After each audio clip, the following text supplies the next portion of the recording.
കാരണം അത്രമാത്രം കഥകളാണ് ആ സമയം കൊണ്ട് പറഞ്ഞത്. ഈ പറഞ്ഞ പോലെ മെഡിസിൻ മാനുഫാക്ചറിംഗിൽ ചെറിയ ക്രൈസ് കയറി, അങ്ങനെയാണ് ഈ ഒരു എന്റർപ്രണർ എന്നുള്ളൊരു ഫീൽഡിലേക്ക് വരുന്നത്. ഏറ്റവും കൂടുതൽ എൻജോയ് ചെയ്ത് ഞാൻ അനുമോഹൻ ഡോക്ടർ കൂടെ ഒരു ദിവസം അതിൽ കിടന്നപ്പോഴാണ്. അപ്പോൾ രസകരമായിട്ട് അത് എങ്ങനെയാണ് ഡോക്ടറുടെ ലൈഫ് എങ്ങനെയാണ് അന്ന് സത്യസന്ധമായിട്ട് പറയുകയാണെങ്കിൽ? ആദ്യം ചെയ്യുന്നതെന്ന് പറഞ്ഞാൽ ഒരു 15 മിനിറ്റ് വെറുതെ വെറുതെ ഇരിക്കും. ഫോൺ അവിടെ വെച്ച് കഴിഞ്ഞാൽ ഫോൺ ഇങ്ങനെ തൊടാൻ വന്നു എല്ലാവരും ഡിഫറെന്റ് ആയിരിക്കും. ഇപ്പോഴാണ് നമ്മളെ ഈ അബ്ദുൽ കലാം സാറിന്റെ സംഗതി ഓർത്തത്. അപ്പോൾ ബി ടോക്ക് എന്നാണ് നമ്മൾ ഈ ഒരു ഷോയുടെ പേര്. ബ്രാൻഡ് ബുക്ക് ലീഡ് ചെയ്യുന്ന ഒരു പ്രോഗ്രാമാണ്. ഇതിൽ കുറേ ബിസിനസ്സുകാരായിട്ടുള്ള കുറേ ആൾക്കാർ വന്നിട്ടുണ്ട്. പിന്നെ സമൂഹത്തിന്റെ വ്യത്യസ്ത തുറയിലുള്ള ഒരു വ്യത്യസ്തമായ ആംഗിളിൽ ചിന്തിക്കുന്ന കുറേ ആൾക്കാരും ഇതേപോലെ ഇരുന്നിട്ടുണ്ട്. അപ്പം ഒരു ഡോക്ടേഴ്സിന് വേണ്ടിയിട്ടുള്ള ഒരു പ്രോഗ്രാം ഫസ്റ്റ് ടൈം ആദ്യമായിട്ടാണ് ഡോക്ടേഴ്സിന് മാത്രമായിട്ട്, അതായത് നമുക്ക് ഇത്ര ഈ രൂപത്തിൽ ഡോക്ടേഴ്സിനെ എല്ലാ മേഖലയിൽ നിന്നുള്ള ഡോക്ടേഴ്സിനെ നമുക്ക് BNI ത്രൂ മാത്രമാണ് കിട്ടുക. വ്യത്യസ്ത മേഖലയിലെ ഡോക്ടർമാരാണ് നമ്മളെ കൂടെ ഉള്ളത്. ആയുർവേദ രംഗത്ത് ഇലാജ് ഹോസ്പിറ്റലുമായിട്ട് ഡോക്ടർ ലുക്മാൻ ഹക്കീം നമ്മളെ കൂടെ ഉണ്ട്. അതേപോലെ തന്നെ ഡെന്റിസ്റ്റ് അനുമോഹൻ സാർ നമ്മുടെ കൂടെ ഉണ്ട്. അതേപോലെ തന്നെ അബ്ദുസലാം ഡോക്ടർ പിന്നെ സൈക്കാട്രി മേഖലയിൽ നമ്മളെ കൂടെ ഉണ്ട്. സാറ് എനിക്ക് തോന്നുന്നു 2ാമത്തെ തവണയാണ് അല്ലേ നമ്മളെ ഈ ഒരു ടോക്ക് ഷോയിൽ വരുന്നു. പിന്നെ ഹസൻ ജോഹർ അല്ലേ, ഇത് പുതിയ നമ്മൾ പരിചയപ്പെട്ട് വരുന്നേ ഉള്ളൂ. മനസ്നേഹ ഹോസ്പിറ്റലിൽ ഹോമിയോപ്പതിക് സൈക്കാട്രി, ശരിയല്ലേ ഞാൻ പറയുന്നത്? തെറ്റുണ്ടെങ്കിൽ പറഞ്ഞു കേട്ടോ. ഓക്കെ. സബിൻ തെങ്കലത്ത്, അദ്ദേഹം ENT സ്പെഷ്യലിസ്റ്റ് ആണ്. ഡോക്ടർ സബിൻസ് ക്ലിനിക്ക്, ഏറ്റവും അഡ്വാൻസ്ഡ് ആയിട്ടുള്ള ക്ലിനിക്ക് വരാൻ പോകുന്നു. ഓക്കെ, ഇതാണ് ഈ ഡോക്ടേഴ്സ് സൗഹൃദം നമ്മളിവിടെ പങ്കുവെക്കാൻ പോവുകയാണ്. ഓക്കെ, നമുക്ക് ജസ്റ്റ് നമ്മളെ ഡോക്ടേഴ്സ് ആരൊക്കെയാണ് എന്നുള്ളത് നമ്മൾ അവരിൽ നിന്നൊന്ന് ജസ്റ്റ് ഒന്ന് കേൾക്കാം, സ്റ്റാർട്ട് ചെയ്യാം. ഓക്കെ, അപ്പൊ ലുക്മാൻ ഡോക്ടർ തുടങ്ങല്ലോ, നല്ലത്. Okay okay okay. Lukman Hakeem, അതിപ്പോൾ നമ്മളെ ഇടയിൽ പരിചയപ്പെടുത്തേണ്ട കാര്യമില്ല. എൻ്റെ ഒരു പ്രൊഫൈൽ അങ്ങനെ തുടക്കത്തിൽ നിന്ന് തുടങ്ങുന്നു വേണ്ടല്ലോ, ജസ്റ്റ് പറഞ്ഞാൽ പോലെ. അപ്പോൾ മീൻസ് ഞാൻ കോഴ്സ് കഴിയുന്നത് 2013 കോഴ്സ് കഴിയുന്ന ഒരു കോഴ്സ് ചെയ്യുന്ന കാലത്ത് തന്നെ എനിക്ക് പറഞ്ഞ പോലെ മെഡിസിൻ മാനുഫാക്ചറിംഗിൽ ചെറിയ ക്രൈസ് കയറി, അങ്ങനെയാണ് ഈ ഒരു എന്റർപ്രണർ എന്നുള്ളൊരു ഫീൽഡിലേക്ക് വരുന്നത്. ഞാനൊരു 2nd ഇയർ പഠിക്കുമ്പോൾ തന്നെ ഏകദേശം ഈ ഒരു മാനുഫാക്ചറിങ് തുടങ്ങണം എന്നുള്ള രീതിയിൽ, അത് ഞാൻ കോളേജിൽ പഠിക്കുന്ന സമയത്ത് വൈദ്യരത്നത്തിലാണ് പഠിച്ചത്, തൃശ്ശൂർ തൈക്കാട്ടുശ്ശേരി. അവിടെ കോളേജിൽ അല്ല, കോളേജിൻ്റെ പുറത്ത് ഈ വൈദ്യരത്നത്തിൻ്റെ മാനുഫാക്ചറിങ് കൊണ്ടുള്ളൊരു ഡോക്ടർ ഉണ്ടായിരുന്നു. അവരുടെ അടുത്ത് നിന്നൊരു മോട്ടിവേഷൻ കിട്ടിയിട്ട് അങ്ങനെ ചെയ്ത് വന്ന് എന്തായാലും കോളേജിൽ നിന്ന് ഇറങ്ങുന്ന സമയത്ത് ഞാനൊരു കമ്പനി ലോഞ്ച് ചെയ്തു. അങ്ങനെ ഇറങ്ങി 2013 തുടങ്ങി. പിന്നെ കുറച്ച് പ്രൊഡക്ഷൻ, മെഡിസിൻ മാനുഫാക്ചറിങ്, പിന്നെ ചെറിയൊരു ക്ലിനിക്ക്, പിന്നെ ചെറിയൊരു ഹോസ്പിറ്റല്, പിന്നെ ഇലാജ്. ഓക്കെ, പിന്നെ മോംസബ്. നിങ്ങളൊരു ഐഡന്റിറ്റി എന്ന് പറയുന്നത് ഇലാജ് ആണ് അല്ലേ? ഇലാജ് ഉണ്ട്, മോംസബും ഒരു ബ്രാഞ്ചിലായിട്ട് അങ്ങനെ പോകുന്നു. ഇലാജ് ഞാൻ വന്നിട്ടുണ്ട്. ഇറ്റ്സ് വണ്ടർഫുൾ ഇനിഷ്യേറ്റീവ്, അടിപൊളിയാണ്. എന്തുകൊണ്ടും എല്ലാവരും വിസിറ്റ്, ഞാൻ എല്ലാവരും റെക്കമെൻഡ് ചെയ്യുന്നത്, വെറുതെ എങ്കിൽ പോലും ഒന്ന് നിങ്ങൾ ഇലാജിലൊന്ന് പോയി വരണം എന്നുള്ളത് പറയാറുണ്ട്. നമുക്ക് ഒരുപാട് ഒരു റിലാക്സേഷൻ, കാരണം അവിടെ നിങ്ങൾക്ക് പ്രത്യേകിച്ച് നിങ്ങൾക്ക് ഫീസ് ഒന്നും തന്നില്ലെങ്കിൽ പോലും അവിടെ വന്ന ഒരു റിലാക്സേഷൻ കിട്ടുന്നുണ്ട്. സാധാരണ ഒരു ആയുർവേദ ഹോസ്പിറ്റൽ എന്നുള്ള കൺസെപ്റ്റ്, ആയുർവേദ ഹോസ്പിറ്റലിൽ എത്ര ഡിസീസ് ഫോക്കസ്ഡ് ആണെങ്കിലും ഒരു 50% വെൽനസ് ട്രീറ്റ്മെന്റ്സ് ആയിരിക്കും. ഇലാജിനെ സംബന്ധിച്ചിടത്തോളം ഒരു 95% ഇൽനെസ് ക്യൂറിംഗ് ആണ്. ഓക്കെ, ഒരു 5% ഒക്കെയാണ് നമ്മൾ വെൽനസ് ഫോക്കസ്ഡ് ആയി ചെയ്യുന്നത്. ബാക്കിയൊക്കെ പക്ക ഒന്നെങ്കിൽ ബെഡ് സംതിങ് സഫറിങ്, അങ്ങനത്തെ കേസുകൾ തന്നെ ഉണ്ടാവാറുള്ളൂ. അപ്പൊ അതുകൊണ്ട് തന്നെ ഞങ്ങളെ tag line art of curing ആണ്. ആർട്ട് ഓഫ് ക്യൂറിംഗ്, അതിൽ തന്നെയാണ് ഫോക്കസ്. Okay, great. ഓക്കെ, ഇനി അടുത്ത അനുമോഹൻ ഡോക്ടറാണ്. ഞാനൊരു ജസ്റ്റ് ഒരു എക്സ്പീരിയൻസ് പറയാം കേട്ടോ. ഈ ഡെന്റിസ്റ്റ് ബെഡ് എന്ന് തന്നെ പറയാം, ഞാൻ എന്താ പറയാ, നമ്മളതിൽ കൊണ്ടുപോയി കിടത്തുമല്ലോ നമ്മള്, ഡെന്റിസ്റ്റ് ചെയർ അല്ല, ഡെന്റിസ്റ്റ് ചെയർ. അപ്പോൾ ഈ ഡെന്റിസ്റ്റ് ചെയർ ഏറ്റവും കൂടുതൽ എൻജോയ് ചെയ്ത് ഞാൻ അനുമോഹൻ ഡോക്ടർ കൂടെ ഒരു ദിവസം അതിൽ കിടന്നപ്പോഴാണ്. കാരണം അത്രമാത്രം കഥകളാണ് ആ സമയം കൊണ്ട് പറഞ്ഞു തീർത്തത്. അപ്പോൾ രസകരമായിട്ട് അത് ആസ്വദിച്ചു. കാരണം അത് പൊതുവേ ഒരു ഡെന്റിസ്റ്റിന്റെ അടുത്ത് പോകുന്ന പറഞ്ഞാൽ ഒരു വേദനയുടെ ഒരു ഇതുമായിട്ടാണ് ചെല്ലാറുള്ളത്. പക്ഷെ ഞാൻ ഭയങ്കര എൻജോയ് ചെയ്ത ഒരു ടൈം ആയിരുന്നു ഡോക്ടറുടെ ട്രീറ്റ്മെന്റ്. വളരെ താങ്ക് യു. അത് പറഞ്ഞുകൊണ്ട് നമുക്ക് തുടങ്ങാം. അപ്പൊ ഡോക്ടർ അനുമോഹൻ പറയൂ. വാക്കുകൾ കൊണ്ട് ശരി, സത്യമാണ്, ഓറൽ അനസ്തേഷ്യ തന്നെയായിരുന്നു. കറക്റ്റ്. ഓക്കെ. അപ്പൊ ഞാൻ 2010 പഠനമൊക്കെ പൂർത്തിയാക്കി. അത് കഴിഞ്ഞിട്ട് ഒരു വർഷം 2011 വരെ പലയിടങ്ങളിലായിട്ട് വർക്ക് ചെയ്തു. പല സീനിയർ ആയിട്ടുള്ള പ്രൊഫസേഴ്സിന്റെ കൂടെയും ഡോക്ടേഴ്സിന്റെ കൂടെ ഒക്കെ പല സ്ഥലങ്ങളിലായിട്ട് വർക്ക് ചെയ്തിട്ട് 2011 മലപ്പുറത്ത് എത്തുന്നത്. അങ്ങനെ മലപ്പുറത്ത് പിന്നെ ഇവിടെ കോട്ടപ്പടിയിലായിരുന്നു ആദ്യത്തെ ക്ലിനിക് ഉണ്ട്. അവിടെ ഒരു 5-6 വർഷം അവിടെ ആയിരുന്നു വർക്ക് ചെയ്യുന്നത്. എൻ്റെ മെയിൻ ഏരിയ ഓഫ് ട്രീറ്റ്മെന്റ് എന്ന് പറഞ്ഞാൽ പല്ല് റൂട്ട് കനാൽ ട്രീറ്റ്മെന്റ്, അതുപോലെ തന്നെ ക്രൗൺ ആൻഡ് ബ്രിഡ്ജ് പല്ല് വെച്ച് കൊടുക്കുക, പിന്നെ അതുപോലെ തന്നെ കോസ്മെറ്റിക് ട്രീറ്റ്മെന്റ്, അതായത് സ്മൈൽ ഡിസൈനിങ്, ഇതൊക്കെയാണ് ഞാൻ മെയിൻ ആയിട്ട് ഫോക്കസ് ചെയ്ത ഏരിയാസ്. അങ്ങനെ ഏകദേശം ഒരു 10-15 വർഷത്തോളം ഈ മേഖലയിൽ തന്നെ ഉണ്ട്. പിന്നെ എന്താണ്, ഒരുപാട് ആളുകളുടെ സ്മൈല് കറക്റ്റ് ചെയ്ത് കൊടുക്കാൻ സാധിച്ചിട്ടുണ്ട്. അതെ, ചിരിക്കാൻ പഠിപ്പിച്ചിട്ടുണ്ട്. ചിരിക്കാൻ പഠിപ്പിക്കാൻ മാത്രമല്ല, പരിശീലിപ്പിച്ചിട്ടുണ്ട്. അതേപോലെ തന്നെ ദൈവം സഹായിച്ച് പറ്റിച്ചിട്ടുണ്ട്. അതെ അതെ, ഞാനിപ്പോഴും ആ ചൈത്രയാത്ര ഇങ്ങനെ തുടരുന്നു. സന്തോഷമായിട്ട് പോകുന്നു. Okay okay, short break. എങ്ങനെയാണ് ഡോക്ടറുടെ ലൈഫ്? എങ്ങനെയാണ് ഒന്ന് സത്യസന്ധമായിട്ട് പറയുകയാണെങ്കിൽ? ലൈഫ് വെച്ചാല് ഞാൻ രാവിലെ 5:30 എണീക്കും. 5:30 എണീറ്റ് ഞാൻ ആദ്യം എനിക്കൊരു 200-ലധികം മെസ്സേജ് ഉണ്ടാവും മിക്കവാറും ദിവസങ്ങളിൽ. അതിനകത്ത് ഏറ്റവും ഇമ്പോർട്ടൻ്റ് ആയ ഒരു 50-60 മെസ്സേജ് പേഷ്യൻസിനെ നോക്കി തീർക്കും. അത് കഴിഞ്ഞാൽ ഒരു 6:30 ഞാൻ ഓടാൻ പോകും. 6:30 ഞാൻ എന്നും 6 to 7 എന്നും ഓടാൻ പോകും. അത് കഴിഞ്ഞ് 7 to ഒരു 8:30 വരെ ഒരു ക്ലാസ് ഉണ്ട്. ഇപ്പോൾ ഒരു കുറച്ച് ഓൺട്രപ്രണർഷിപ്പ് പഠിക്കാൻ വേണ്ടി. കാരണം ഇതുവരെ ഞാൻ പഠിക്കാത്തൊരു മേഖലയാണ്. ഞാൻ വിചാരിച്ച് ഡോക്ടറായി കഴിഞ്ഞാൽ എല്ലാം ആയി, പക്ഷേ അതല്ല എന്ന് മനസ്സിലായപ്പോൾ കുറച്ച് ഓൺട്രപ്രണർഷിപ്പ് പഠിക്കാൻ വേണ്ടി ഞാൻ ഡെയിലി ഒരു 7 to 8:30 സ്പെൻഡ് ചെയ്യുന്നുണ്ട്. 8:30 കഴിഞ്ഞാൽ അഗെയിൻ ബ്രേക്ക്ഫാസ്റ്റ് കഴിക്കും.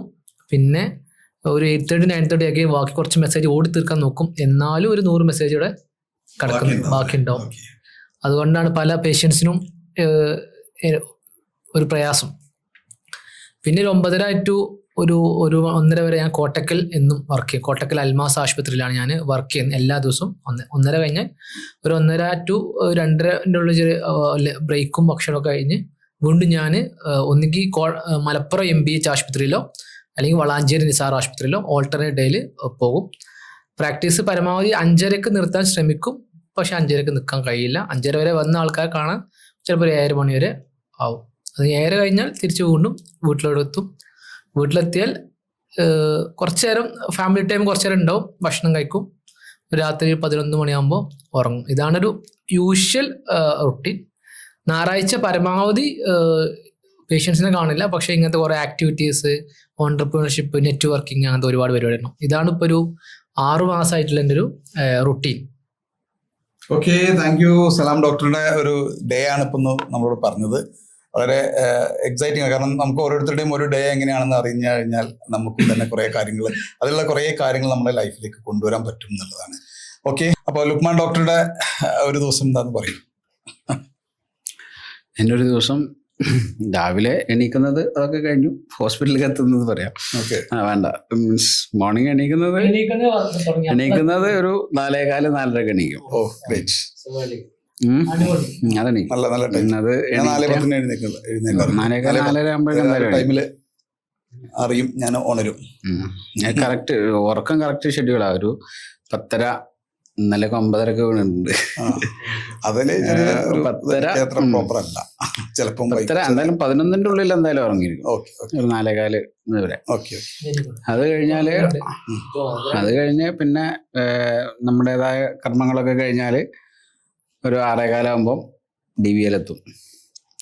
DBA ബാഡ്മിന്റൺ കളിക്കും. ഒരു 7:30 വരെ ബാഡ്മിന്റൺ കളിക്കും. 7:00 കളി കഴിഞ്ഞ് പോയി 8:45 ഓഫീസിലെത്തും. ഒരു 1.25 മണിക്കൂർ കൊണ്ട് കുളിയും ബാക്കിയുള്ള കാര്യമൊക്കെ ചെയ്ത് ബ്രേക്ക്ഫാസ്റ്റും കഴിച്ച് എത്തും. 8:45 എത്തിക്കഴിഞ്ഞാൽ പിന്നെ ആക്ച്വലി നിങ്ങളൊക്കെ ലൈഫിൽ നിന്ന് ചിലപ്പോൾ എൻ്റെ ഇതും ചിലപ്പോൾ മാറ്റം ഉണ്ടാവും കേട്ടോ. കാരണം ഞാനൊരു 30% ആ ക്ലിനിക്സിലേക്കുള്ളൂ. അതും ഇല്ലയെന്ന് പറയാം. ഇപ്പോഴൊക്കെ ഞാൻ റൗണ്ട്സിനൊക്കെ പോയിട്ട് ചിലപ്പോൾ ഞാൻ ഒരു 3-4 ആഴ്ചയൊക്കെയാണ് ഞാൻ റൗണ്ട്സിന് പോയിട്ട്. ഞാനിപ്പോൾ ഫുള്ളായിട്ട് അങ്ങനെയാണ് പോകുന്നത് കുറേ ആയിട്ട്. മറ്റ് ഡോക്ടേഴ്സ് ഒന്നും ഹോസ്പിറ്റലിൽ ഇല്ലെങ്കിൽ ഞാൻ കൺസൾട്ടേഷനിലിരിക്കും, റൗണ്ട്സിന് പോകും. അതല്ലെങ്കിൽ അതിലേക്കൊന്നും പോകില്ല. ഞാൻ ഫുൾ ഓഫീസിൽ തന്നെ ഒരു അഡ്മിനിസ്ട്രേഷൻ ലെവലിൽ ആ ഒരു മെത്തേഡിലാണ് കൂടുതലായിട്ട് പോകുന്നത്. ഓക്കെ, അത് രാവിലെ 8:45 സ്റ്റാർട്ട് ചെയ്താൽ വൈകുന്നേരം ഒരു 6:30 വരെ മിക്കവാറും ഒന്നുകിൽ ഇലാജിലുണ്ടാവും, അല്ലെങ്കിൽ വാംസപ്പിലുണ്ടാവും. അതല്ലെങ്കിൽ അതിൻ്റെ ഒരു മറ്റുള്ള മാനുഫാക്ചറിങ് യൂണിറ്റ് പോകും. മാനുഫാക്ചറിങ് യൂണിറ്റിലും എപ്പോഴെങ്കിലും ഉള്ളൂ, മന്ത്ലി വൺസ് ഒക്കെ ഇപ്പോൾ. അതല്ലെങ്കിൽ അതുമായി എക്സ്പാൻഷൻ ഡിസ്കഷൻസ് കാര്യങ്ങൾ അല്ലെങ്കിൽ അങ്ങനെയുള്ള രീതിയിൽ അങ്ങനെ പോകും. പിന്നെ ഒരു 6:30 ആകുമ്പോൾ ഞാൻ മോസ്റ്റ്ലി വീട്ടിലെത്തും. ഓക്കെ, ഇതാണ് ലുക്മാൻ ഡോക്ടറുടെ ഒരു ദിവസം. ഓക്കെ, ആയുർവേദ ജീവിതം. ആയുർവേദ ജീവിതം എന്നല്ല അല്ലേ, ഒരു ഓണ്ടർപ്രണർഷിപ്പ് ലൈഫ് എന്ന് വേണമെങ്കിൽ പറയാം. അതായത് ആയുർവേദത്തിനായിട്ടും ഡയറക്ട്ലി ബന്ധമുണ്ടോ എന്ന് വെച്ചാല് കുറവ് റെഫറൻസ് ചെയ്യും, പഠിക്കും. അതാണ് ഇഷ്ടപ്പെടുന്നത്. അത് ഇഷ്ടപ്പെടുന്ന വെച്ചാൽ അത് ഭയങ്കര കൺഫ്യൂഷനാണ്. ക്ലിനിക്സിൽ നിൽക്കണോ അങ്ങനല്ല, എനിക്കിഷ്ടം ക്ലിനിക്സാ. എനിക്ക് പേഷ്യൻസിനായിട്ടും ഡയറക്റ്റ് ഇന്ററാക്ട് ചെയ്യാൻ ഭയങ്കര ഇഷ്ടമാണ്. പക്ഷെ ആ ഇഷ്ടം നോക്കി നിന്നാല് ഇത് നടക്കില്ല. അപ്പൊ ഞാൻ കംപ്ലീറ്റ്ലി അതെല്ലാം ഞാൻ ഹാൻഡ് ഓവർ ചെയ്ത് ഇപ്പോ അങ്ങനെ ഫുള്ളായിട്ട് ഹാൻഡ് ഓവർ ചെയ്യാനുള്ള കാരണം എന്ന് വെച്ചാല് മാംസപ്പിന്റെ ഒരു ബ്രാഞ്ച് ഇപ്പോ കാലിക്കറ്റ് വരുന്നുണ്ട്, ചെറുപ്പുളശ്ശേരി വരുന്നുണ്ട്. ഇലാജിന്റെ ഇവിടെ തന്നെ ഒരു 1 lakh square feet കൂടെ ബിൽഡ് ചെയ്യുന്ന അതിന്റെ എക്സ്പാൻഷൻ നടക്കുന്നുണ്ട്. സൗദിയിൽ ഇലാജിന്റെ ഒരു ബ്രാഞ്ചിന്റെ സ്റ്റഡീസ് നടക്കുന്നുണ്ട്. അപ്പൊ അതിന്റെ ഇടയിൽ ഞാൻ ക്ലിനിക്സ് വേണം പറഞ്ഞുകൊണ്ടിരുന്ന എല്ലാവരും ഡിഫറെന്റ് ആയിരിക്കും. എല്ലാവരുടെ ലൈഫും ക്യൂരിയസ് ആയിരിക്കും, ക്യൂരിയോസിറ്റി ഉണ്ടാവും എല്ലാവർക്കും കേൾക്കാന്. മാത്രമല്ല അത് കേൾക്കുമ്പോൾ നമുക്ക് ചെറിയ ചെറിയ മാറ്റങ്ങൾ നമ്മുടെ ലൈഫിൽ വരുത്താനും പറ്റും. നിങ്ങൾ പറഞ്ഞപ്പോൾ കുറെ ഇൻസൈറ്റുകൾ നമുക്ക് വന്നു. ഞാൻ മോഹൻ ഡോക്ടറുടെ ലൈഫ് എങ്ങനെയാണ് പറഞ്ഞു. നിങ്ങൾക്ക് ചോദ്യങ്ങളൊക്കെ ചോദിക്കട്ടെ അതിന്റെ ഇടയ്ക്ക് അങ്ങോട്ടും ഇങ്ങോട്ടും ഒക്കെ. ഒന്നും പ്രശ്നമല്ല. 5 മണിക്ക് എണീക്കാൻ ശ്രമിക്കും. ചിലപ്പോൾ നടന്ന് ചിലപ്പോൾ 5:30 ആയിരിക്കും എണീക്കുന്നത്. ആദ്യം ചെയ്യുന്നതെന്ന് പറഞ്ഞാൽ ഒരു 15 മിനിറ്റ് വെറുതെ ഇരിക്കും. ഫോൺ അവിടെ വെച്ച് കഴിഞ്ഞാൽ ഫോൺ ഇങ്ങനെ തൊടാൻ വന്നു കഴിഞ്ഞാൽ തൊടരുത്. അങ്ങനെ ഡിറ്റർമിൻ ചെയ്ത് ഫോൺ എഴുന്നേറ്റ് ഉടനെ ഒരു 5 മിനിറ്റ് ഒരു 15 മിനിറ്റ് റിലാക്സ് ആയിട്ടിരിക്കും. അതിനുശേഷം ആദ്യം ചെയ്യുന്നതെന്ന് പറഞ്ഞാൽ ബ്രഷ് ചെയ്യുക. നമ്മൾ ഇങ്ങനെ ബ്രഷ് ചെയ്യണം, ഇങ്ങനെ ചെയ്യണം എന്നൊക്കെ പറയുമ്പോൾ നമ്മൾ അത് കറക്റ്റ് ആയിട്ട് ഫോളോ ചെയ്യണം. അതുകൊണ്ട് തന്നെ അതിൽ വളരെ ശ്രദ്ധിക്കുക. വരുന്ന പേഷ്യന്റെ അടുത്തൊക്കെ എല്ലാ ട്രീറ്റ്മെന്റ് കഴിഞ്ഞതിന് ശേഷം ബ്രഷിങ്ങും കൂടെ നമ്മൾ പറഞ്ഞു കൊടുക്കും. അപ്പൊ അത് കൂടുതലായിട്ട് ഞാൻ ശ്രദ്ധിച്ച് ആ രീതിയിൽ തന്നെ ബ്രഷ് ചെയ്യാൻ ശ്രമിക്കും. എന്നിട്ട് ജിമ്മിന് പോകും, മാക്സിമം നോക്കും പോകാനായിട്ട്. അപ്പൊ അതിന്റെ മോളുണ്ട്, വൈഫ് ഇപ്പൊ എറണാകുളത്താണ്, അതുകൊണ്ട് ഞാനും മോളും മാത്രമാണുള്ളത്. അപ്പൊ മോളുടെ കാര്യങ്ങളൊക്കെ നോക്കുകയും വേണം. അതുപോലെ തന്നെ അവളെ എണ്ണിപ്പിക്കുക. അവള് കുറച്ച് താമസിച്ചൊക്കെയാണ് എണ്ണിക്കുന്നത്. അപ്പൊ നേരത്തെ എണ്ണിപ്പിക്കാൻ 6 മണിക്ക് ഒരു മോളാണ്. അപ്പം അവള് സെന്റ് ജോമസിലാണ് പഠിക്കുന്നത്. അത് കഴിഞ്ഞിട്ട് ജിമ്മിന് പോകാൻ ശ്രമിക്കും. കുറച്ചു നേരം ബ്രഷ് ഒക്കെ ചെയ്തതിനു ശേഷം ജിമ്മിന് പോകും. ജിമ്മിന് അവിടെ ചെന്ന് എയറോബിക്സ് കുറച്ചൊക്കെ ചെയ്യണമല്ലോ. അതുകൊണ്ട് തന്നെ അവിടെ സമയം കളയണ്ടെന്ന് വിചാരിച്ചിട്ട് വീട്ടിൽ തന്നെ എയറോബിക്സ് ചെയ്തിട്ട് നേരെ ജിമ്മിന് പോയിട്ട് അവിടെ വെയിറ്റ് ട്രെയിനിങ്ങും കാര്യങ്ങളൊക്കെ ചെയ്യും. അവിടെ ഒരു കറക്റ്റ് 7 മണിയാകുമ്പോൾ തിരിച്ചു വരും. തിരിച്ചു വന്നിട്ട് പിന്നെ നമ്മൾ തന്നെ സ്വന്തമായിട്ട് എന്തെങ്കിലുമൊക്കെ ഉണ്ടാക്കി, അല്ലെങ്കിൽ നേരത്തെ വൈഫ് ഉണ്ടാക്കി വെച്ച എന്തെങ്കിലും കറികളൊക്കെ ഉണ്ടാവും, എന്തെങ്കിലും അത് എടുക്കും. അല്ലെങ്കിൽ നമ്മൾ തന്നെ കൂടുതൽ എനിക്ക് നോൺ വെജ് ആണ് ഉണ്ടാക്കാൻ അറിയാവുന്നത്. വെജ് അങ്ങനെ കാര്യമായിട്ട് അറിയത്തില്ല. മോൾക്ക് ചിക്കനാണ് ഇഷ്ടം. അതിൻ്റെ കൂടെ കുറച്ച് സലാഡും ഉണ്ടാവും, അതും ചപ്പാത്തി ഉണ്ടാവും. അങ്ങനെ എന്തെങ്കിലും മോർണിംഗ് അങ്ങനെ എന്തെങ്കിലുമൊക്കെ കഴിക്കുക. മാക്സിമം ഹെൽത്തി ആകാൻ ശ്രമിക്കും. പക്ഷെ തീരെ നിവൃത്തിയില്ലെങ്കിൽ ഒരു രക്ഷയും ഇല്ല. പുറത്ത് പോയി നന്നായിട്ട് കഴിയുകയും ചെയ്യും. പിന്നെ അത് മേക്ക് ഓവർ ചെയ്ത് എടുക്കണമെങ്കിൽ പിന്നെ പറഞ്ഞിട്ട് കാര്യമില്ല. ചിലപ്പോൾ കൈ പോകും. പക്ഷെ സാഹചര്യം പോലാണ്. ചിലപ്പോൾ നമ്മൾ താമസിച്ചൊക്കെ വരുന്ന സമയത്ത് നമ്മൾ പുറത്തുനിന്ന് കഴിക്കേണ്ടി വരും. അത് മാക്സിമം നമ്മൾ കൂടുതലും വെജാണ് പ്രിഫർ ചെയ്യുന്നത്. വെജ് കഴിക്കാൻ ശ്രമിക്കും. പിന്നെ മോക്ക് കൂടുതൽ ചിക്കനും അതിൻ്റെ കൂടെ എന്തെങ്കിലും ഒരു ചെറിയ 1-2 കഷ്ണം ചിക്കനും കഴിക്കും, അത്ര. പിന്നെ ക്ലിനിക്കിൽ പോകും. 9 മണിയാകുമ്പോഴത്തേക്ക് ഇവിടുന്ന് ഇറങ്ങും. മോളെ സ്കൂളിൽ വിട്ടിട്ട് നേരെ ക്ലിനിക്കിലേക്ക് പോകും. 9 ആകുമ്പോൾ എത്തും. എന്നിട്ട് പേഷ്യൻസ് ഒക്കെ ഉണ്ടാവും. അപ്പം കൂടുതലും അവിടെ ജൂനിയേഴ്സ് ഡോക്ടേഴ്സ് ഉള്ളതുകൊണ്ട് ചെറിയ ചെറിയ കേസുകളൊക്കെ അവർ നോക്കും. ഡിഫിക്കൽട്ട് ആയിട്ടുള്ള കേസുകളൊക്കെ ആണെങ്കിൽ ഞാൻ ഉദ്ദേശിക്കുന്നത് കൂടുതലായിട്ട് അങ്ങനെയാണ് ചെയ്യുന്നത്. അപ്പം അവർ മാനേജ് ചെയ്തുകൊണ്ടിരിക്കും. ആദ്യം തന്നെ നമ്മൾ പുതിയ പേഷ്യൻസ് ഒക്കെ ആണെന്നുണ്ടെങ്കിൽ ഏറ്റവും ആദ്യം ചെയ്യുന്നത് നമുക്ക് അനസ്തേഷ്യയുടെ ടെസ്റ്റ് ആദ്യം കൊടുക്കണം. വളരെ വളരെ ഇമ്പോർട്ടൻ്റ്, ആളുകൾക്ക് അറിയാത്ത ഒരു പ്രധാന കാര്യമാണ്. നമുക്ക് ഒരു ഇഞ്ചക്ഷൻ ചെയ്യുന്നതിന് മുമ്പായിട്ട് അതിന്റെ ടെസ്റ്റ് നടത്തുക എന്നുള്ളത്. അനാഫിലാക്സിസ് റിയാക്ഷൻ എന്ന് പറയുന്ന ഭയങ്കര സീരിയസ് ആയിട്ടുള്ള ഒരു കോംപ്ലിക്കേഷൻ പലർക്കും അറിയില്ല. അപ്പൊ എന്തെങ്കിലും അലർജി ഉണ്ടെന്നുണ്ടെങ്കിൽ നമുക്ക് വളരെ മരണം വരെ സംഭവിക്കാവുന്ന ഒരു condition anaphylaxis. Type 1 hyper sensitive എന്ന റിയാക്ഷൻ ആണ്.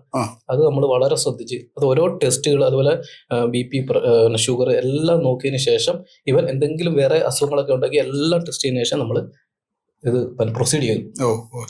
അല്ലെങ്കിൽ ഇപ്പോൾ ഫർദർ പോകുമ്പോൾ നമ്മൾ തന്നെ അത് മാനേജ് ചെയ്യണം. ടെൻഷനാണ്. കാരണം പേഷ്യൻസ് വിളിക്കും, ബൈ സ്റ്റാൻഡർ വിളിക്കും, വീട്ടിൽ നിന്നും അവിടുന്ന് ഇവിടുന്നൊക്കെ കോള് വരും. അതൊക്കെ മാനേജ് ചെയ്യണം. പല്ല് പറിക്കുകയാണ്, ഒന്നും നിസ്സാരമല്ല. എല്ലാത്തിനും അതിൻ്റെ ആയിട്ടുള്ള ബുദ്ധിമുട്ടുകളുണ്ട്. അങ്ങനെ അപ്പോൾ അത്യാവശ്യം ദൈവം സഹായിച്ചു അത്യാവശ്യം പേഷ്യൻസ് ഒക്കെ ഉണ്ട്, അങ്ങനെ പോവും. പിന്നെ ഉച്ചയ്ക്ക് ഭക്ഷണം എന്തെങ്കിലുമൊക്കെ ഉണ്ടായിക്കൊണ്ട് പോകും, അത് കഴിക്കും. പിന്നെ പിന്നെ പുറത്തൊക്കെ ഒന്ന് കറങ്ങും. പിന്നെ കുറച്ച് ഫ്രണ്ട്സ് വലയങ്ങളൊക്കെ ഉണ്ട്. പിന്നെ സ്പോർട്സിന് വളരെ താല്പര്യമൊക്കെ ഉള്ളതുകൊണ്ട് ഇടയ്ക്ക് ക്രിക്കറ്റ് കളി കാര്യങ്ങളൊക്കെ ഉണ്ട്. അതിന്റെ ഇടയ്ക്ക് ഞാൻ അതിന് സമയം കണ്ടെത്തും. ഭയങ്കര താല്പര്യമുള്ള ഒരു ഗെയിമാണ് ക്രിക്കറ്റ്. ക്രിക്കറ്റ് എവിടെയെങ്കിലുമൊക്കെ സുഹൃത്തുക്കളൊക്കെ ഉണ്ടാവും, അവരുടെ കൂടെ പോയി ടർഫിലോ എവിടെയെങ്കിലും ചെറിയ കളിയൊക്കെ ഉണ്ടാവും. പിന്നെ വൈകുന്നേരം ഒരു 5 മണിയാകുമ്പോൾ ഞാൻ ഇറങ്ങും. ഞാൻ 6 മണിയാകുമ്പോൾ ക്ലിനിക്ക് അടച്ചിട്ട് പോകും. ഇങ്ങനെ തന്നെ എൻ്റെ ഡെയിലി. ഓക്കെ. ഇതാണ് ഡോക്ടർ അനുമോഹന്റെ ഡെയിലി ലൈഫ്. വളരെ ഇൻട്രസ്റ്റിംഗ് ആണ്. Okay, short break. ഓക്കെ, നമ്മളെ ഒരു ഡോക്ടറുടെ ഒരു ദിവസം ഇതാണ് നമ്മൾ ചർച്ച ചെയ്തുകൊണ്ടിരിക്കുന്നത്, മനസ്സിലാക്കിക്കൊണ്ടിരിക്കുന്നത്. ഇനിയിപ്പം 3 ഡോക്ടേഴ്സ് കഴിഞ്ഞു. ഇനി ഡോക്ടർ സബിൻ ബംഗാലത്താണ്. അദ്ദേഹത്തിന്റെ ഒരു ദിവസം എങ്ങനെയാണ്? ഡോക്ടറെ എത്ര മണിക്ക് എഴുന്നേൽക്കും? Okay, 6 o'clock എണീക്കുന്നത്.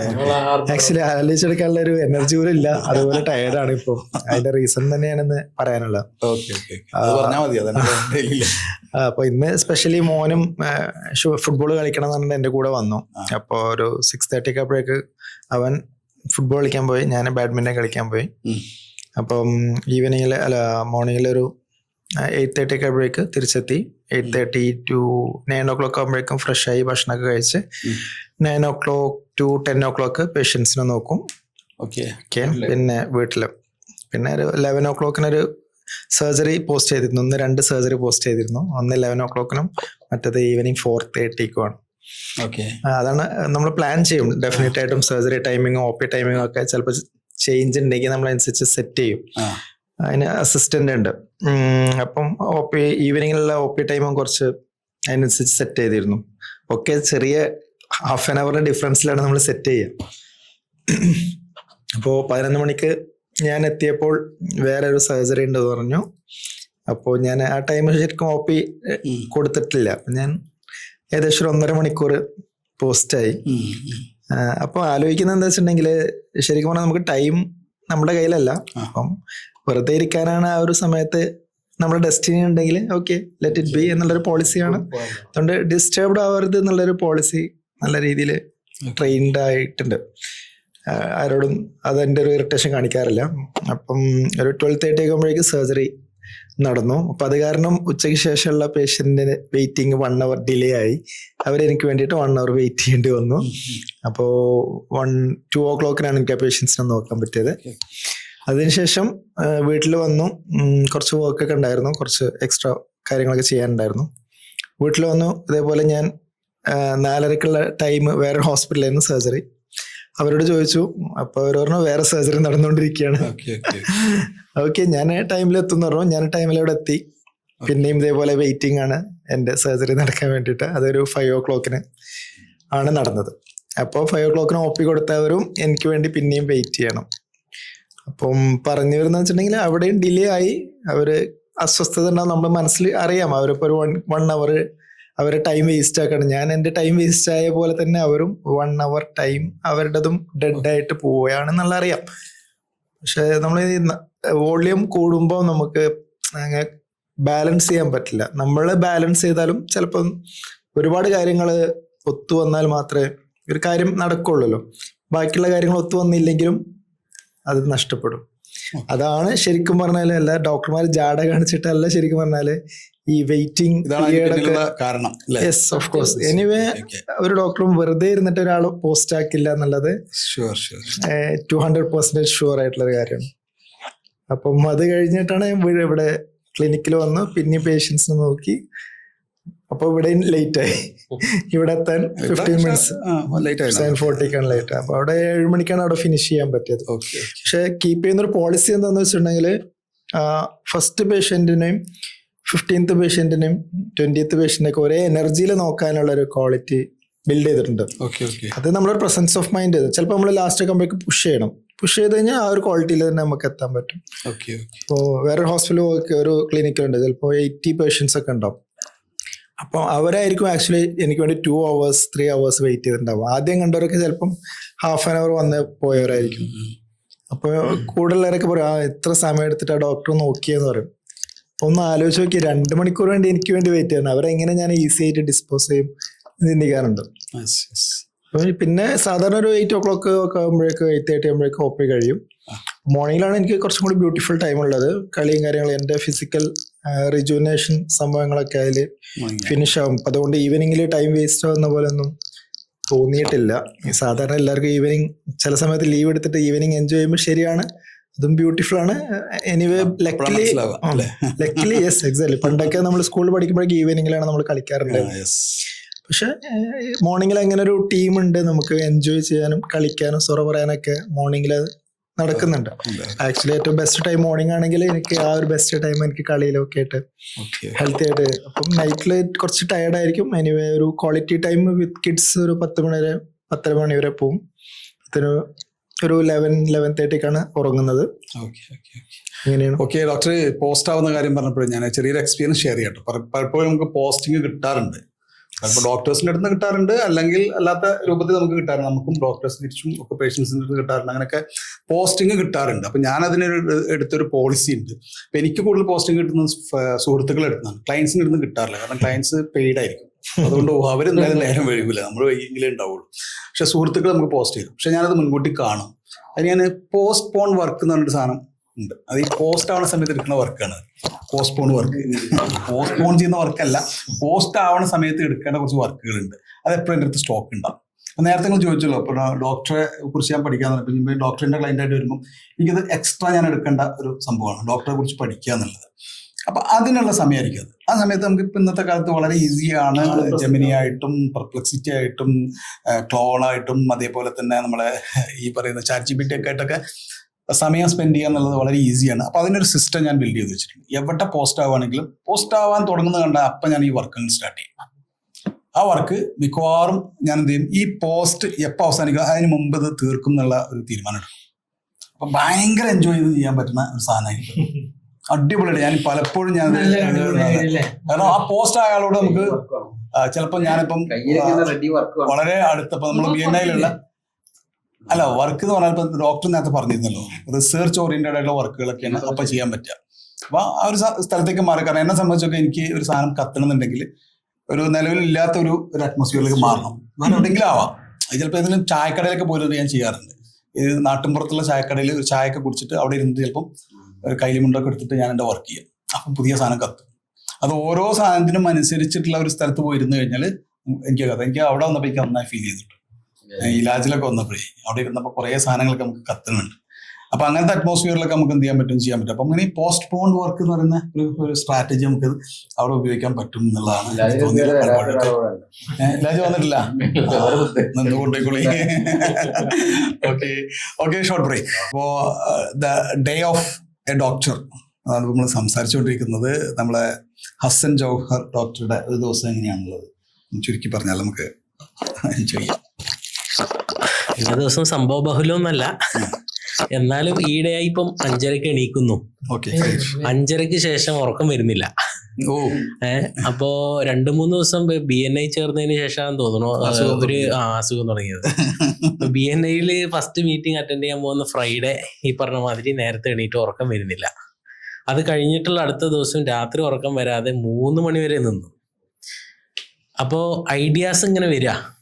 ഞാൻ വിചാരിച്ചത് എന്താ ഹൈപ്പോമാനിയാണോ? അല്ല, രാത്രി നട്ടപ്പാതിരക്ക് ഐഡിയാസ് വരാം. പിന്നെ ഞാൻ സുബഹിയൊക്കെ ആയപ്പോ ഉറങ്ങാൻ വേണ്ടി ശ്രമിക്കാം. പക്ഷെ ഇപ്പൊ ഉറങ്ങിക്കഴിഞ്ഞാൽ രാവിലെ വീട്ടിൽ വരുന്ന പേഷ്യൻസ് നോക്കാൻ കഴിയില്ല, നമ്മൾ ഉറക്കച്ചടവിലായിരിക്കും. അപ്പൊ ചുരുക്കി പറഞ്ഞാല് ഞാൻ അങ്ങനെ അപ്പോഴാണ് നമ്മളെ ഈ അബ്ദുൽ കലാം സാറിന്റെ സംഗതി ഓർത്തത്. നമ്മളുടെ ഉറക്കം കളയുന്നതായിരിക്കണം നമ്മളുടെ ഡ്രീം. മനസ്സിലായി?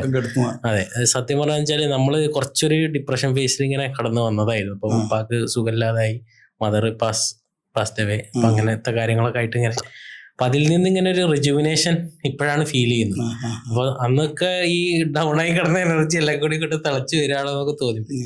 ഏതായാലും 5:30 എണീക്കും, സുബഹി നിസ്കരിച്ചു കഴിഞ്ഞാല് പെമ്പർന്നോത്തിന് ഞാൻ വിളിക്കണം. സാധാരണ മറിച്ചാണല്ലോ, അങ്ങനെയല്ല സംഭവിക്കുന്നത്. പിന്നെ മോളെ വിളിക്കും, അവരൊക്കെ നിസ്കരിക്കും, അവരൊക്കെ വീണ്ടും കുറച്ചുകൂടി ഉറങ്ങും. ഞാനും ഉറങ്ങാറുണ്ടായിരുന്നു, ഇപ്പം എനിക്ക് ഉറക്കം വരുന്നില്ല. അപ്പൊ ഞാന് നല്ലൊരു മൂഡ് പാട്ട് വെക്കും. എനിക്ക് ഈ സ്ലോ ഹിന്ദി സോങ്, പ്രത്യേകിച്ച് ആൽബം സോങ്സ് ഭയങ്കര ഇഷ്ടമാണ്. അത് ഇങ്ങോട്ട് വെച്ച് കഴിഞ്ഞാൽ നമ്മൾ വേറെ ലെവലായി. ആ എനർജി വരും. ആ എനർജി വന്നു കഴിഞ്ഞാൽ പിന്നെ രാവിലെ നമുക്ക് പിള്ളേരെ ഉണർത്താനും ഭാര്യനെ ഉണർത്താനും എല്ലാത്തിനും നല്ല നല്ല വൈബാ. അല്ലെങ്കിൽ ആ വൈബ് കിട്ടില്ല. പിന്നെ അത് കഴിഞ്ഞ് മെല്ലെ എണീക്കും. ഇപ്പൊ താഴത്തുനിന്ന് പോയി നോക്കൂ, ഒരു 7-7 ആകുമ്പോഴേക്കും ഫാദർ ഉണർന്നിട്ടുണ്ടാവും. ഫാദർക്ക് ഒരു കെയർ ടേക്കർ ഉണ്ട്. ആൾ കുളിപ്പിക്കലും മറ്റു കാര്യങ്ങളൊക്കെ ചെയ്യേണ്ടവനും മനസ്സായിട്ട് പാരലൈസ്ഡ് ആകും. അപ്പോൾ ആ കാര്യങ്ങളൊക്കെ ചെയ്യുന്ന വെറുതെ 2 ഡയലോഗൊക്കെ അടിക്കും. മൂപ്പരൊന്ന് മോട്ടിവേറ്റ് ചെയ്യാൻ ശ്രമിക്കും. അത് കഴിഞ്ഞ് വേഗം മേലെ വരും, കുളിച്ച് ഡ്രസ്സ് മാറ്റി. എൻ്റെ അയണിങ് ഭയങ്കര എന്താ പറയാ എൻജോയ് ചെയ്യുന്നൊരു കാര്യമാണ്. വൈഫ് പറയും ഞാൻ അയൺ ചെയ്യാം, പക്ഷെ ഞാൻ പറയും വേണ്ട, ഞാൻ അയൺ ചെയ്തോളാം. ഞാൻ അത്ര പെർഫെക്റ്റ് ആയിട്ടൊന്നുമല്ല, പക്ഷെ അതിങ്ങനെ ആ ചുളിവ് നീരുന്നത് ഇങ്ങനെ കാണുമ്പോഴേ ഭയങ്കര രസമാണ്. അപ്പൊ ഇത്ര മൈൻഡ്ഫുൾ ആയത് ഞാൻ ഈ ഇടക്കാട്ടോ. അപ്പൊ ഒരു 3-4 months ആയിട്ടുള്ളൂ ഞാൻ അങ്ങനെ മൈൻഡ്ഫുൾ ആവാൻ തുടങ്ങിയിട്ട്. അല്ലെങ്കിൽ അതൊന്നും അത്ര ശ്രദ്ധിച്ചിരുന്നില്ല. ഞാൻ തന്നെ ഒരു അൺഗ്രേറ്റ്ഫുൾ ബീയിങ് ആയിട്ടൊക്കെ എനിക്ക് തോന്നിയിരുന്നു. പക്ഷെ ഇപ്പൊ ഞാൻ ഭയങ്കര ഗ്രേറ്റ്ഫുൾ ആയിട്ടൊക്കെ എനിക്ക് ഫീൽ ചെയ്യുന്നു. അത് കഴിഞ്ഞ് ഞാൻ മെല്ലെ ഒരു 8:45 നമ്മളെ പേഷ്യൻസിന്റെ ടൈം. ഫാദർ ഈ ഫിസിയോതെറാപ്പിക്ക് വേണ്ടിയിട്ട് 9 മണിക്ക് ഇറങ്ങാം. അപ്പൊ ആ സമയത്ത് ഒരു 15 minutes ഞാൻ അവരെ വെയിറ്റ് ചെയ്യിക്കും മനഃപൂർവ്വം. കാരണം ആളെ എത്തിക്കോട്ടെ എന്ന് വിചാരിച്ചിട്ട്. അല്ലെങ്കിൽ പിന്നെ നമ്മൾ ഈ വെറുതെ പോയിരിക്കണ്ടേ. അതിന് പകരം ഒരു 5 minute 10 minute അവരൊന്ന് വന്ന് ഫ്രഷ് ആയിക്കോട്ടെ. അപ്പൊ ഫാദറിനൊന്ന് ബായ് കൊടുത്തു കഴിഞ്ഞ് വിട്ട് കഴിഞ്ഞാൽ കെയർ ടേക്കറും ഡ്രൈവറും കൂടി ഫാദറെ കൊണ്ടുപോകും. ഞാൻ നല്ല OP കയറും.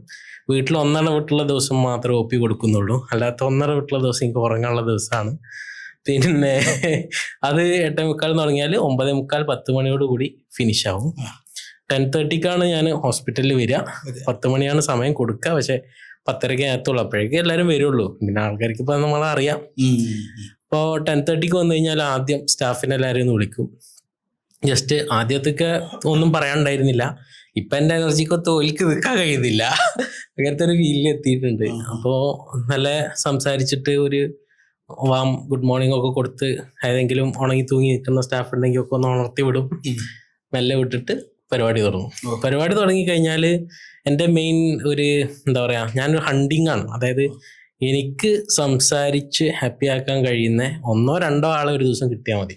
10-25 ബുക്കിംഗ് ഉണ്ടായിരിക്കും, പക്ഷെ അത്രേ കഴിയുള്ളൂ. എന്നെ കൊണ്ടായിരിക്കും കൂടുതൽ കഴിയില്ല. ഹാഫ് ഡേ വർക്ക് ചെയ്യുന്നുള്ളൂ, ഹാഫ് ഡേ ഫ്രീ ആണ്. എന്നുവെച്ചാൽ മദറും ഫാദറും ഒരുമിച്ചും കിട്ടി ഇല്ലായപ്പോൾ ടൈം ഇല്ലാതായി. അപ്പൊ പിന്നെ നമുക്ക് വർക്ക് ചെയ്യാൻ പറ്റാത്തൊരവസ്ഥ വന്നു. അപ്പൊ ഞാൻ ഹാഫ് ഡേ കൊടുക്കാറുള്ളൂ. അപ്പൊ അത് ശീലിച്ചു, അപ്പൊ അതിന് സുഖം പിടിച്ചു. അപ്പോ ഈ ഹാഫ് ഡേയില് നമ്മൾ 25 ആൾക്ക് കൊടുക്കുന്ന അതിൽ IP ഉണ്ടാവും, OP ഉണ്ടാവും. അപ്പൊ അത് മാറി മാറി അവരിങ്ങനെ വിളിക്കുമ്പോൾ അവരോട് ഇങ്ങനെ സംസാരിക്കും. പിന്നെ ഡോക്ടർ പറഞ്ഞ മാതിരി മാക്സിമം നമ്മൾ ക്വാളിറ്റി കീപ്പ് ചെയ്യാൻ ശ്രമിക്കും. പക്ഷെ അവസാനമൊക്കെ ആകുമ്പോഴേക്കും നമുക്ക് അതങ്ങോട്ട് ശരിക്കും പറഞ്ഞാൽ നഷ്ടപ്പെടും. അത് ഈ പേഷ്യന്റിന് മനസ്സിലാവൂല. അതാണ് ഏറ്റവും വലിയ പ്രശ്നം. അവരെ സംബന്ധിച്ചിടത്തോളം അവരെത്രയും വെയിറ്റ് ചെയ്തിട്ട് നമ്മളെ കാണാൻ വേണ്ടി വരിക. പക്ഷെ നമുക്കത് പ്രൂവ് ചെയ്യാനായിട്ട് സാധിക്കില്ല. നമുക്ക് ക്ഷമ കെട്ട് കഴിഞ്ഞാൽ നമ്മളുടെ ഫീൽഡ് ഭയങ്കര പ്രശ്നമാണ്. കാരണം നമ്മളുടെ ഒരു വാക്ക് കാരണം ഇവരുടെ അസുഖം അങ്ങോട്ടും പോകും ഇങ്ങോട്ടും പോകും. പ്രത്യേകിച്ച് ആങ്സൈറ്റിക്കാർക്ക് ഒരു രക്ഷയില്ല. നമ്മളിങ്ങനെ പിടിച്ചു നിർത്തല്ലേ. പ്രത്യേകിച്ച് ഹോമിയോപ്പതിക് മെഡിസിൻസ് ആണ്. സൈഡ് ഇഫക്ട്സോ കാര്യങ്ങളോ ഇല്ല എന്ന് പറഞ്ഞ പോലെ തന്നെ നമുക്കിങ്ങനെ ഹോൾഡ് ചെയ്തിട്ട് ഇങ്ങനെ പിടിക്കാൻ കഴിയില്ല. മൈൻഡ് ഫ്രീ ആയിട്ട് നിൽക്കുമ്പോൾ അവരെങ്ങനെ കൗൺസിലിംഗ് കൂടി വെച്ചിട്ടാണ് നമ്മൾ ഇവരെങ്ങനെ പിടിച്ചു നിർത്തി അവർക്ക് റിയലൈസേഷൻ കൊടുത്ത്. എത്ര ആൾക്കാരെ പ്രത്യേകിച്ച് നിങ്ങളെ അലോപ്പതി ടാബ്ലറ്റ്സ് ഒക്കെ ഉപയോഗിക്കുന്ന ആൾക്കാരുണ്ടാവും. അവരൊക്കെ ടേപ്പർ ചെയ്യുന്ന ടൈമായിരിക്കും. അപ്പോൾ ആ സമയത്തൊക്കെ കുറച്ച് പ്രശ്നങ്ങൾ എന്തായാലും വരും. അപ്പോൾ ആ സമയത്തൊക്കെ നമ്മൾ ഡയലോഗ് അടിച്ച് പിടിച്ച് നിൽക്കണം.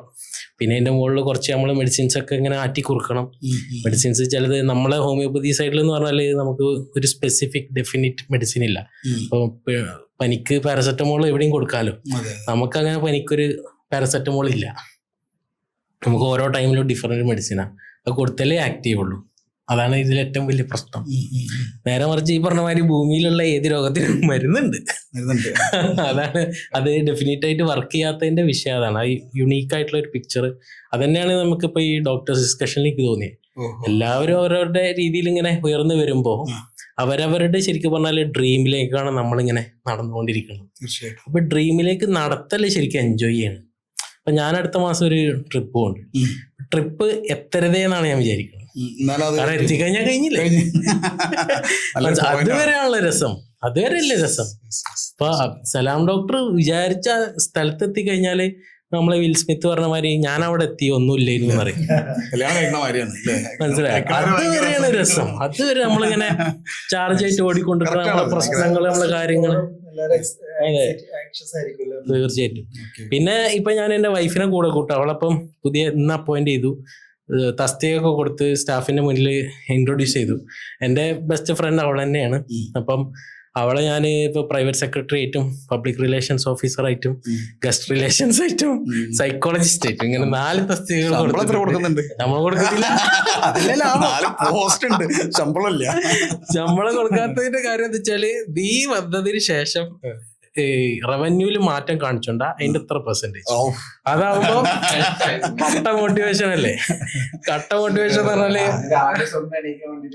അതെ തീർച്ചയായിട്ടും നല്ലതാണ്. അപ്പൊ അങ്ങനെ ഉച്ചവരെ നമ്മളെ പരിപാടി കഴിഞ്ഞാല് ഉച്ചക്ക് എന്ന് പറഞ്ഞാല് 1 മണിക്ക് നിർത്താൻ കഴിയില്ല, 2-3 മണിയാവും ഡോക്ടർ പറഞ്ഞ മാതിരി. കാരണം ഞാൻ നമ്മളെ പേഷ്യൻസിന് കച്ചറ ഉണ്ടാക്കും. മിക്കവാറും എല്ലാവരും വന്നിട്ട് ടൈം ആയിട്ടില്ല, നിങ്ങൾ അവിടെ വിളിച്ചു ഇവിടെ വിളിച്ചു എന്നൊക്കെ പറഞ്ഞിട്ട് കച്ചറ ഉണ്ടാക്കും. ഞാൻ വരെ ഇരുത്തിയിട്ട് ഒരു ക്ലാസ് സമാധാനത്തിൽ എടുത്തു കൊടുക്കും. നിങ്ങൾ ഇവിടെ വരുമ്പോൾ രാവിലെയാണ് വരുന്നതെങ്കിൽ ഉച്ച വരെയുള്ള സമയം നീക്കി വെക്കണം. ഉച്ചയ്ക്ക് ശേഷമാണ് വരുന്നതെങ്കിൽ വൈകുന്നേരം വരെയുള്ള സമയം നീക്കി വെക്കണം. അതല്ലാതെ എനിക്കിത് വർക്ക് ചെയ്യാൻ കഴിയൂല. കാരണം എന്താ വെച്ചാൽ നമ്മളെ കേസ് മറ്റൊരു കേസ് പോലെ 5 മിനിറ്റോ 10 മിനിറ്റോ കേട്ടാൽ പോരാ. നിങ്ങൾ വന്നു കഴിഞ്ഞാൽ നിങ്ങളെ പ്രശ്നം ഫുള്ള് പറയാതെ നിങ്ങൾക്ക് പോകാൻ പറ്റുമോ? ഇതേപോലെ തന്നെയല്ലേ അടുത്ത ആളും. അപ്പൊ അയാളെ കാര്യം പറയാതെ പോകാൻ പറ്റും. പിന്നെ നമ്മളൊരു മറുപടിയും കൊടുക്കണം. എന്നാൽ തന്നെ കുറെ നമ്മൾ കട്ട് ചെയ്ത് പോയാലും ടൈം എടുക്കും. അപ്പൊ പ്രത്യേകിച്ച് നമ്മളെ സംബന്ധിച്ചിടത്തോളം ഒരാൾ ഇവിടെ വന്ന് നമ്മളെ സാറ്റിസ്ഫൈഡ് അല്ലാതാക്കി വിട്ട് കഴിഞ്ഞാൽ എനിക്ക് ഭയങ്കര സങ്കടം. ഒരു ബ്രേക്ക്